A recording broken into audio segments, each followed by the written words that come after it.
My name is Sangeet, and today I have something to tell you. More and more we hear and we see the term inner child being heavily used in the spiritual field. Many of us use it to speak about whatever trauma from our childhood needs to be addressed. Basically, it is said that we have an inner child and that it relates to everything that makes us joyful and playful. And if that joy and that playfulness happen to be absent, and we have experienced some sort of torment in the past, we then say that our inner child has been suppressed or abused. The same goes vice versa. When that joy and playfulness are fully expressed, it is said that it is our inner child coming out.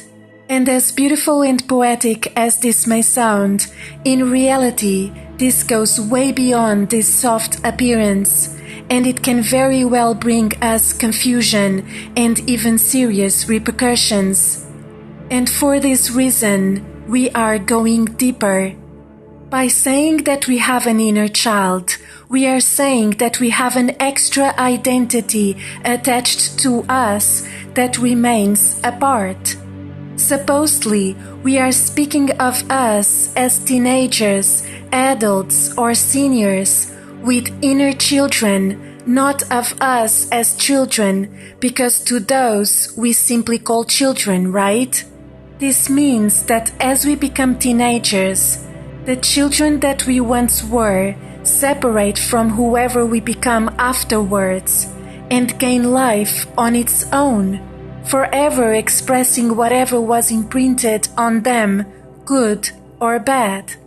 So, according to this, as we become teenagers, adults, or seniors, we all carry an inner child alive inside of us, usually demanding for attention and healing. Knowing this, we could now ask two questions. First, where is the inner teenager, adult, or senior? Don't we absorb limiting beliefs and get traumatized during those phases as well? Or should we blame the childhood for everything that happens throughout our lives? Second, what makes us think that having fun and playing is only related to children? Is it that abnormal for teenagers, adults, or seniors to play and to have fun to the point that we have to justify it with the appearance of an inner child?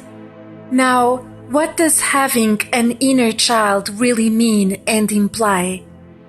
To have something means that we possess an external thing, and therefore it is not considered to be us. However, in this case, it is not the same as having a house or a car.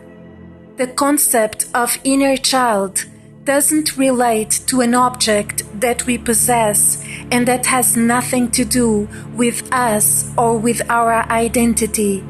It is in fact describing a portion of us that we possess instead of being, since we say we have an inner child instead of saying we are an inner child. And this is the tricky and risky part.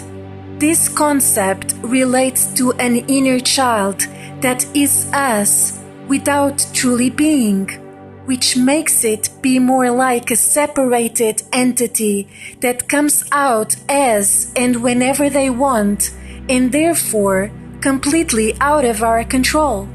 For this, I will give you a practical example that shows us how manipulating and distorting this can go. Once I was part of a group of people who had the intention to express themselves through dancing. Then, one of its members broke one of the rules by being physically invasive in a very specific way to another member, which happened to be me. Now, while this incident was being addressed, or poorly addressed, one of the members said that that was nothing but their inner child coming out.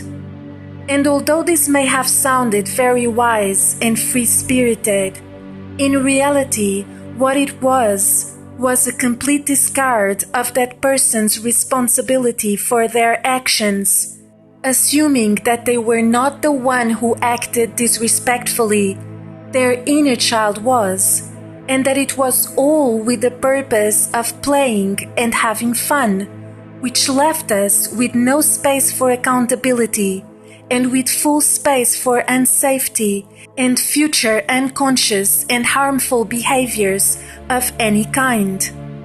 And by now we would ask, do we even have an inner child? And the answer is no, of course not.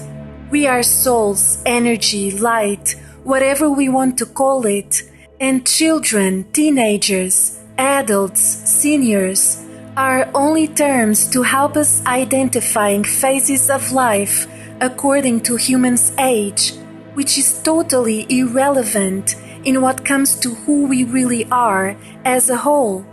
No matter what human phase we are in, we are always us, souls, energy, light, or whatever we want to call it.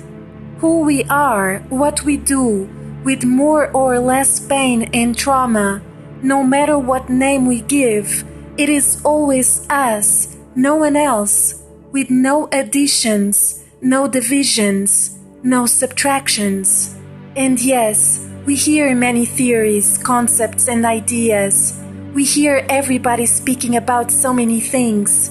And sometimes we forget that every theory, concept, and idea are just things that someone, just like us, mentioned or wrote about.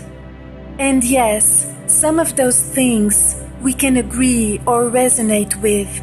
But even if we do, that doesn't make them absolute truths to be followed or to be repeated. So today, let's remain complete as a whole, no matter our past, our present, or our future. And let's have fun as we are, regardless of our age. We are ageless beings, and all the terms in the world are only made up to help us communicate and express ourselves. And we, and only we, have the power to let them be just that and nothing more.